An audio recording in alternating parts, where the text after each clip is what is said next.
Hi fam, good morning. ಇದು ಬುಧವಾರ ಬೆಳಗಿನ ಮಿನಿ ವ್ಲಾಗು. ಏನಪ್ಪ ಬೆಳಗ್ಗೆನೇ ಹಿಂಗೆ ರೆಡಿಯಾಗಿ ಬಂದಿದ್ದೀರಾ ಅಂತ ಅಂದ್ಕೋಬೇಡಿ. ನಾನು ಮಂಗಳವಾರದ ಮಿನಿ ವ್ಲಾಗಲ್ಲಿ ಹೇಳಿದ್ದೆ ನಮ್ಮೂರಲ್ಲಿ ಜಾತ್ರೆ ಇದೆ ಅಂದ್ಬಿಟ್ಟು. ಹಾಗಾಗಿ ಬುಧವಾರ ಬೆಳಗ್ಗೆ ಅಲ್ಲಿಗೆ ಹೋಗ್ತಾ ಇದ್ವಿ. ಮಂಗಳವಾರ ಹೋಗೋದಕ್ಕಾಗಿಲ್ಲ, ಫುಲ್ ರಶ್ ಇರ್ತಾರೆ ಅಂದ್ಬಿಟ್ಟು. ಈ ದೇವಸ್ಥಾನ ಬಂದು ಪಾವಗಡ ತಾಲೂಕಿಂದ 16 ಕಿಲೋಮೀಟ್ರ್ ದೂರದಲ್ಲಿದೆ. ಶ್ರೀ ಕ್ಷೇತ್ರ ಅಂತ್ಯ ಸುಬ್ರಹ್ಮಣ್ಯ ಸ್ವಾಮಿ ಅಂತಲೇ ಫೇಮಸ್ಸು. ಸುಮಾರು ಈ ದೇವಸ್ಥಾನಕ್ಕೆ 500 ವರ್ಷಗಳ ಇತಿಹಾಸ ಇದೆ ಅಂತ ಕೂಡ ಹೇಳ್ಬೋದು.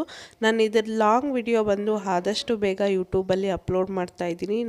ಊರಿಂದ ಬಂದು ಸ್ವಲ್ಪ ಸುಧಾರಿಸ್ಕೊತಾ ಇದ್ದೀವಿ. ಫುಲ್ ಕೋಲ್ಡ್ ಆಗಿದೆ, ಹಾಗಾಗಿ ವಿಡಿಯೋಸು ಸ್ವಲ್ಪ ಲೇಟ್ ಆಗುತ್ತೆ. ಬಟ್ ಈ ಸತಿ ಅಂತೂ ತುಂಬಾ ಚೆನ್ನಾಗಿ ದರ್ಶನ ಆಯಿತು ಅಂತ ಹೇಳ್ಬೋದು. ನಾವು ಪ್ರತಿ ವರ್ಷ ಜಾತ್ರೆಯಲ್ಲಿ ಹೋದಾಗ ದೇವ್ರನ್ನ ನೋಡೋಕೆ ಕೂಡ ಆಗ್ತಿರ್ಲಿಲ್ಲ. ಆದರೆ ಈ ವರ್ಷ ನೆಕ್ಸ್ಟ್ ಡೇ ಹೋಗಿರೋದ್ರಿಂದ ಕಣ್ಣು ತುಂಬ ದೇವ್ರನ್ನ ನೋಡ್ಕೊಬಂದ್ವಿ ಅಂತ ಹೇಳ್ಬೋದು. ಅಷ್ಟೇ ಇವತ್ತಿನ ಮಿನಿ ಬ್ಲಾಗ್.